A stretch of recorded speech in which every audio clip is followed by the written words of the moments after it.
नमस्कार, मैं हूं मनोज वर्मा और आप देख रहे हैं सत्ता का महासंग्राम। जी हाँ, 2024 का रण तैयार हो चुका है। चुनावी बिसात बिछने लगी है। किसका होगा सिंहासन, किस करवट बैठेगा सियासत का ऊंट, ये नेता नहीं बल्कि जनता तय करेगी। वो क्या है जनता का मूड, किसे भेजेगी संसद की चौखट पर, किसे करेगी संसद से बाहर। हमारे इस खास प्रोग्राम में हम एक एक सीट का हिसाब, एक एक मतदाता का जवाब आप तक पहुँचाएंगे। इसके साथ ही एक एक सीट का धारदार विश्लेषण और सटीक अनुमान होगा। किसकी होगी जीत, किसकी होगी हार, किस लोकसभा सीट पर किसका होगा राज। आज हमारे स्पेशल प्रोग्राम सत्ता के महासंग्राम में बात होगी जबलपुर लोकसभा सीट की।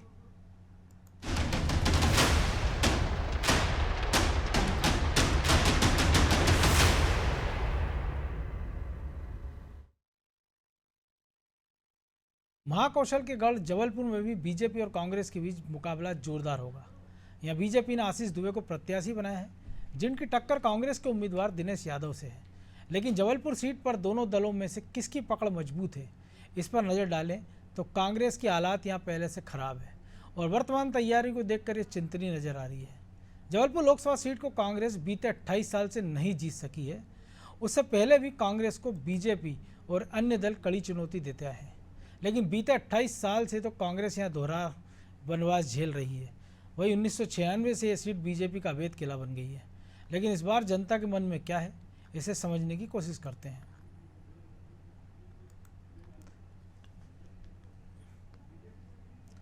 तो इसके लिए हमारे साथ एक पूरा पैनल जुड़ने वाला अवधेश यादव में बीजेपी के नेता हैं, वो हमारे साथ फिलहाल जुड़ गए हैं। बहुत स्वागत है अवधेश जी आपका। आवाज़ मिल रही है अवधेश जी आपको? आदरणीय मनोज जी मिल रही जी। तो महाकौशल तो वैसे ही आपका गढ़ रहा है और ऊपर से सोने पे सुहागा ये रहा कि प्रधानमंत्री का रोड शो। कैसे देखते हैं, अकेले जबलपुर सीट पे प्रभाव पड़ेगा या आसपास की बीजेपी की चिंता भी थोड़ी कम होगी?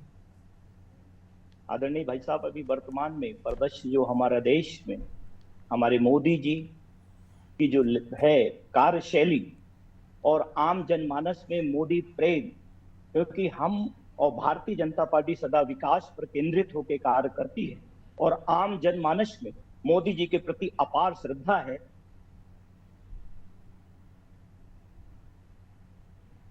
आपकी आवाज नहीं आ पा रही अवधेश जी। चलिए, लगता है कुछ तकनीकी दिक्कत है, लेकिन इतना तो तय है कि जो महाकौशल है बीजेपी का गढ़ है और अकेले जबलपुर ही नहीं, आसपास की तमाम सारी सीटें, और उस पर जो हमने एक रोड शो देखा है रविवार के दिन प्रधानमंत्री नरेंद्र मोदी का 70 से ज्यादा उनके स्वागत मंच लगाए गए थे। भारतीय जनता पार्टी को मिला है और इस बार भी जी जी अवधेश जी। जी भाई साहब जी बोलिए, आपकी आवाज आ रही। जी क्या था कि जो हम जी भाई साहब जी का आगमन, एक देवतुल्य पुरुष का आगमन, आम जनमानस का जन सैलाब इस बात का प्रमाणित करती है कि आने वाला जो ये संसदीय क्षेत्र का 19 अप्रैल मतदान दिवस में भारतीय जनता पार्टी ऐतिहासिक मतों के साथ विजयश्री और हमारे मोदी जी का जो संकल्प है, जो संकल्प यात्रा के साथ में हम सब कार्यकर्ताओं की अथक मेहनत से भारतीय जनता पार्टी के विजयश्री की ओर अग्रसर और हमारे लोकसभा के हम 2 लाइन बताएं तुम लोग। लेकिन मुद्दे क्या होंगे, क्योंकि पिछली बार राकेश सिंह 4 बार से सांसद रहे हैं, इस बार वो राज्य सरकार में मंत्री बन गए हैं, नया चेहरा आपने दिया है। आदरणीय हमारे पूर्व सांसद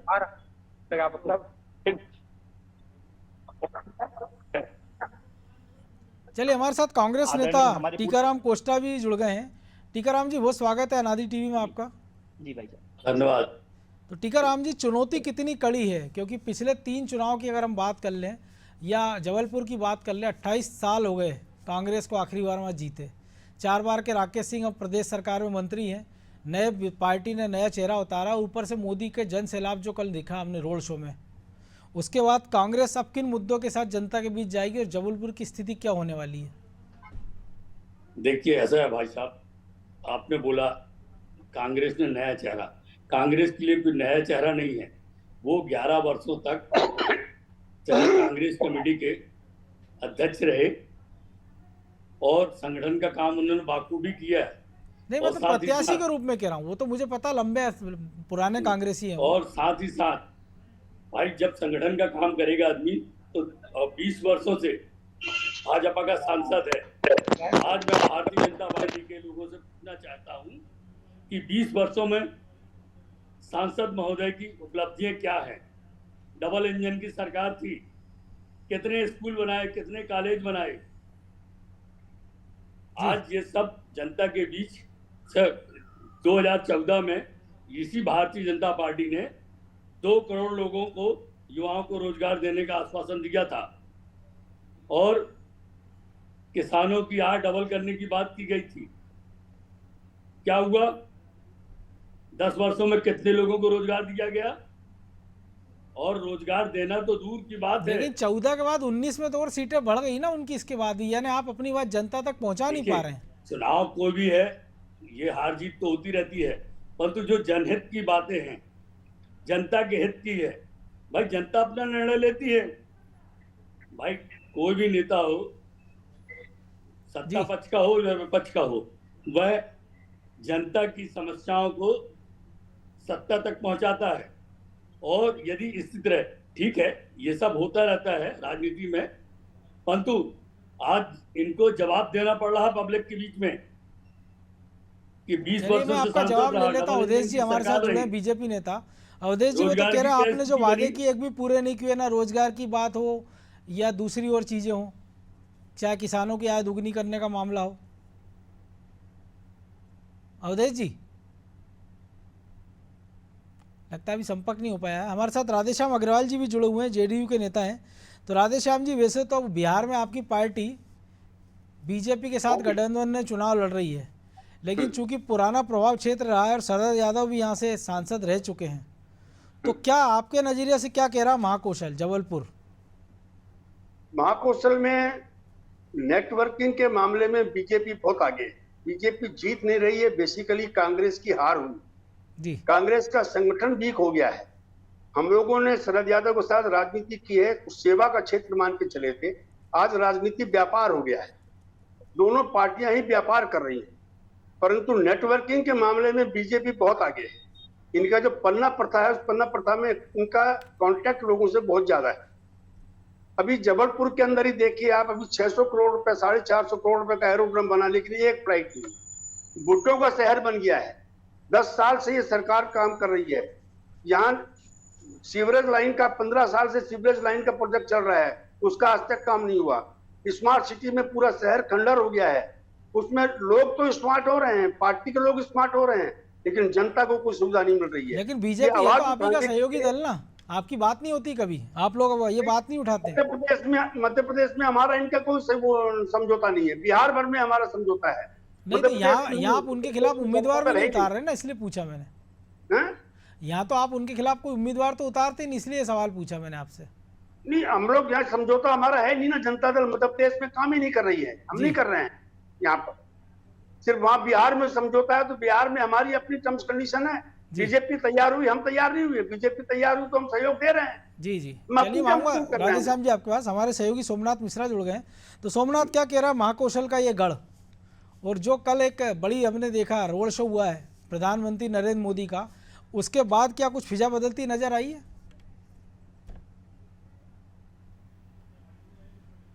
आवाज नहीं आ रही सोमनाथ आपकी, शायद अनम्यूट करें आप अपने आप को।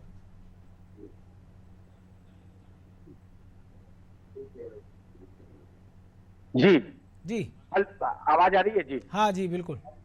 लगातार बात की जाए तो लोकसभा जो गढ़ है जबलपुर में, वो भाजपा का ही रहा है। राकेश सिंह लगातार कार्यकाल में थे, जैसी बनर्जी थी, और लगातार कोई भी चेहरा जबलपुर में अगर भाजपा का लोकसभा के लिए खड़ा किया जाता है तो वह प्रत्याशी जीत के कगार पर रहता है। कि लगातार चेहरे की बात की जाए तो यहाँ चेहरा नहीं, सिर्फ नरेंद्र मोदी जी का चेहरा, भाजपा का चेहरा से ही जीत रहती है। लेकिन दिनेश यादव को टिकट मिलने से थोड़ी टक्कर हो गई, क्योंकि जमीनी जुड़े हुए हैं, पूर्व में नेता प्रतिपक्ष रह चुके हैं, पार्षद रह चुके हैं, नगर अध्यक्ष रह चुके हैं, तो शहर की जो जनता है उनकी छवि अच्छी बनी हुई है और चेहरा जानती है।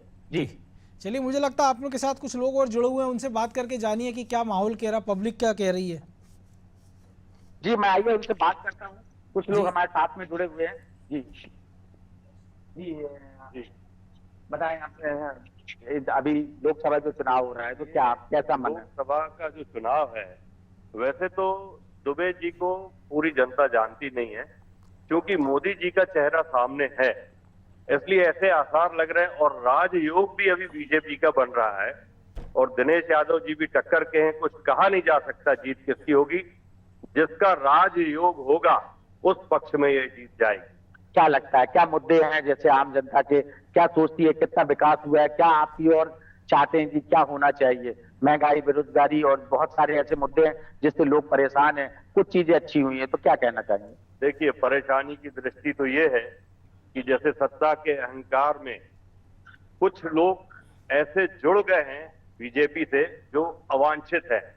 इसके लिए पिछले समय में जो जैसे आप कह रहे हैं, गुप्तचर उनकी हुआ चिंता है तो संगठन करते कर रहे, लेगा, आप तो पब्लिक ऐसा की बात है करो कि ना। उन लोगों को अलग करना चाहिए बीजेपी के नाम पे, अन्यथा आप ये बताएं कि किन मुद्दों पे आप मतलब बात कर रहे हैं, मतलब क्या और आप आवश्यकताएं किस हैं? मुद्दे पे वोट ठीक है, करेंगे? गुंडागर्दी किस हटना मुद्दे पर आप वोट करेंगे? गुंडागर्दी हटना चाहिए। और विकास के नाम पर तो बीजेपी खैर कर रही है, लेकिन उसके पीछे जो खाईबाजी चल रही वो नहीं चलना चाहिए। हम ये चाहते हैं। इस तरह की खाईबाजी चल रही है। खाईबाजी मतलब कमीशनबाजी चल रही है। जितना खर्च होना चाहिए, जैसे 50 करोड़ किसी विकास के कार्य के लिए आए तो वो 50 करोड़ खर्च नहीं हो पा इसका रहे हैं। आपके पास सबूत हो तो 25 हो रहे हैं, शिकायत करिए, 50 किसी और के दिखाया पास जा चले रहा है। जाओ। ऐसा मैं जो देखता हूँ, समझता हूँ, सुनता हूँ।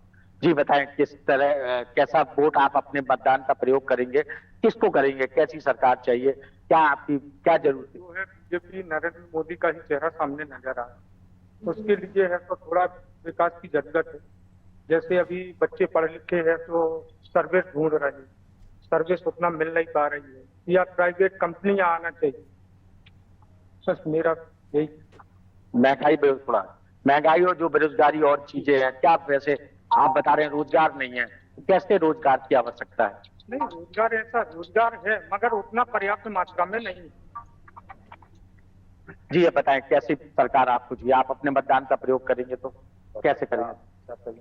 हो रही है, मतलब वो सरकार अपनी मतलब हर चीज से कर रही है, मतलब गरीबों के लिए जो भी सब सुविधाएं हो रही है, व्यवस्थाएं सब, तो अपने ही चाह रहे हैं कि आगे हुई सरकार अपने।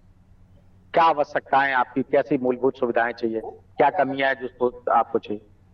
कमी नहीं, बस जैसे चल रहा है उसको अच्छे से ही चलाएं। जो बीच के लोग हैं उन सब चीजों को थोड़ा सा वो ना करें। नहीं, आप बताइए कैसी आप मतदान का प्रयोग करेंगे तो क्या कैसी? मतदान का प्रयोग तो मैं तो करूंगा, और मुझे बीजेपी से बहुत सी आशाएं हैं, जिसमें जॉब की व्यवस्था है, वो जो बेरोजगार हैं उनको और चलिए सोमनाथ, मैं सहयोग आऊंगा आपके मिले। पास। पहले जो आरोप और लगाए थे हमारे जी, कांग्रेस मैं के विकलांग नेताओं हूं। ने, उसका जवाब ले लेते हैं बीजेपी के अवधेश यादव जी। अवधेश जी, आवाज मिल रही है आपको? चलिए फोन कट गया। तो टीकाराम जी, वैसे जो आपने लोगों की बात सुनी होगी आपने भी कि किन मुद्दों को लेकर मतदान करना चाह रहे हैं, लेकिन क्या कारण है कि कांग्रेस इन मुद्दों को जोर शोर से उठाने में असमर्थ रही है? और एक प्रकार से आपके दल में भी भगदड़ मची हुई है, बड़े बड़े नेता छोड़कर जा रहे हैं। जबलपुर की आप बात करें तो जो सबसे ज़्यादा आपके लोकप्रिय चेहरे थे जगत बहादुर सिंह अन्नू महापौर, जब ये हुआ कि वो चुनाव मैदान में कांग्रेस उतार सकती है, वो सबसे पहले आपके यहाँ से पार्टी का पाला छोड़ के चले गए थे। देखिए, जगत बहादुर अन्नू जी अब किस कारणों से गए हैं ये सर्वविदित है। आजकल लालच और भय भारतीय जनता पार्टी ऐसा दर्शाती है कि अच्छों की नीयत डोल रही हैगी, और वो केवल अन्नू जी गए हैं, उनके साथ और कितने कांग्रेसी गए? वो कांग्रेस के अध्यक्ष थे, एक भी पदाधिकारी गया हो जबलपुर से तो बता दें आप कांग्रेस कमेटी का। जी, ये तो आप बताएंगे, इसलिए तो मैंने आपसे पूछा है। और ये मैं बता रहा हूं, कांग्रेस कहीं, देखिए ठीक है, अध्यक्ष अपनी जगह होता है, परंतु संगठन अपना काम करता है, और संगठन के सारे पदाधिकारी आज पूरी ताकत से लगे हुए हैं। और अभी वर्तमान में जो लोकसभा के प्रत्याशी हैं हमारे दिनेश यादव जी, जब जो कांग्रेस कमेटी में अध्यक्ष थे उस समय 8 विधानसभा में हम 4 जीते हैं। जी, लेकिन एक और बात है कि वो तो कह रहे हैं टीकाराम जी, बीजेपी कह रही है वो तो मोदी के चेहरे पे वोट मांगेंगे, आप किसके चेहरे पे वोट मांगेंगे? भाई, हम तो जनता के युवाओं के लिए नौकरी की बात कर रहे हैं, और हमारे नेता सम्मानीय राहुल गांधी जी ने स्पष्ट कहा है कि जैसे ही सरकार बनी हम सबसे पहले 30 लाख जो पद खाली पड़े हैं सरकारी पद उनको भरेंगे, किसानों को एमएसपी देंगे, उसके लिए कानून बनाएंगे। और एमएसपी तो अभी मिल ही रहा है ना भाई, हम सबसे पहले एमएसपी कहाँ मिल रही भाई साहब? क्यों, मिनिमम सपोर्ट प्राइस तो मिल ही रहा है ना, हर साल सरकार घोषित करती है। कानून बनाएंगे। आज क्या स्थिति है मंडियों की? मंडियां इन्हें बंद कर दी हैं, आपसे बात छुपी नहीं है। चलिए मैं जवाब ले लेता हूं उदेश जी। वो तो आरोप लगा रहे हैं कि आप ना रोजगार दे रहे हैं ना एमएसपी दे रहे हैं, मंडियां बंद होती जा रही, किसान परेशान है, युवा परेशान है। अवधेश जी आवाज आ रही है आपको? आ रही जी आदरणीय मनोज जी। जी हाँ, आवाज आ रही है हमारी? हाँ बिल्कुल आ रही है आपकी। अभी हमारे कोस्टा जी ने भी बताया, वर्तमान में कांग्रेस ने जो अभी घोषणा पत्र किया हुआ है, आज से 70 वर्ष पूर्व तक कांग्रेस की घोषणा पत्र को अगर आकलन किया जाए तो अभी तक इन्होंने इसी घोषणा पत्र करके सिर्फ पब्लिक को गुमराह किया हुआ है और आम जनमानस की जो मूलभूत सुविधाएं और समस्याएं थी कांग्रेस ने पूरा अपने तिजोरियों में भर लिया। वर्तमान में भारतीय जनता पार्टी सबका साथ, सबका विकास, सबके विश्वास के साथ में अपने दायित्व को निर्वहन कर रही है और हमारी संगठन शक्ति के साथ में हम लोग संकल्प से सिद्धि को अग्रसर हो रहे हैं और अपार पब्लिक का, हम लोग का जनसमूह का प्रेम, आशीर्वाद और हर मतदाताओं का आशीर्वाद मोदी जी की जो है, हर हर मोदी, घर घर मोदी, आम जनमानस में छाया हुआ है और हम सब कार्यकर्ताओं की अथक मेहनत से लोकसभा नहीं अपितु अब की बार 400 पार का जो नारा है, ये हम सब लोग संकल्प से सिद्धि की ओर हमारे। लेकिन अवधेश जी 28 साल से जबलपुर में आपके सांसद हैं लगातार, 20 साल से लगभग मध्य प्रदेश में आपकी सरकार है। अगर कमलनाथ जी का 1-1.5 साल का टेन्योर छोड़ दें, उसके बाद भी आप अपने कामकाज की जगह नेताओं के, मोदी के चेहरे पर आपको वोट मांगना पड़ रहा है, तो क्या कोई विकास नहीं किया आप लोगों ने या सांसदों ने? हम लोग सदा ही, हमारी भारतीय जनता पार्टी विकास तो करती है और हमारे केंद्र नेतृत्व के मार्गदर्शन पे अपने दायित्व को निर्वहन करते हुए आम सम्मान के पास हम लोग पहुंचते हैं और हम लोग जितने भी हमारी लोक कल्याणकारी योजनाएं हैं, जनहितकारी योजनाएं हैं, समाज के अंतिम व्यक्ति तक पहुंचे, ये हम कार्यकर्ताओं का प्रयास है।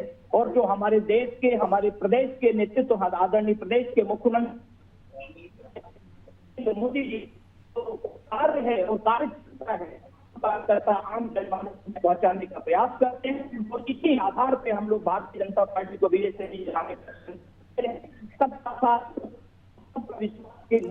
आपकी आवाज ठीक से नहीं आ पा रही है।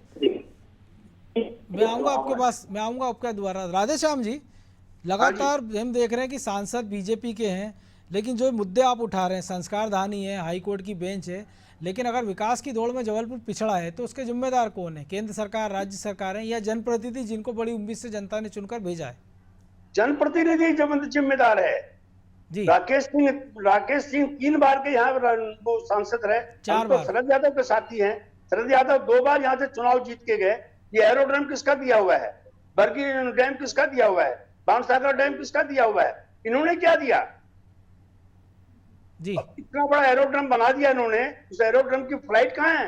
जबलपुर बुड्ढों का शहर बन गया, सब रिटायर्ड आदमी रह गए, सबके बच्चे बेंगलोर, हैदराबाद में चले गए और वो फ्लाइट नहीं है उनके लिए। सबसे ज्यादा दिक्कत यहाँ के मेंबर ऑफ पार्लियामेंट से ही है। कोई सही member of parliament Sharad Yadav के बाद मिला ही नहीं। ये बुड्ढों का शहर बन करके रह गया। मैं कई बार जी, आवाज आ रही है आपको? हाँ जी। आपने जनता दल यूनाइटेड के जो आपके बिहार के सहयोगी रहे लेकिन मध्य प्रदेश में आपके साथ नहीं है, वो राधे श्याम जी कह रहे हैं कि शहर को शरद यादव के बाद आपके किसी भी जनप्रतिनिधि ने कुछ दिया नहीं है, और नाम भी ले रहे हैं राकेश सिंह का। Rakesh Singh member of parliament है, उनकी जवाबदारी बनती है जी, उन्हीं पे आक्षेप जाएगा और किस पे जाएगा? मैं इसीलिए जवाब ले रहा हूँ। अवधेश जी आवाज आ रही है आपको? बिल्कुल बिल्कुल आवाज आ रही है। तो आपने सुना होगा राधे श्याम अग्रवाल जी क्या कह रहे हैं।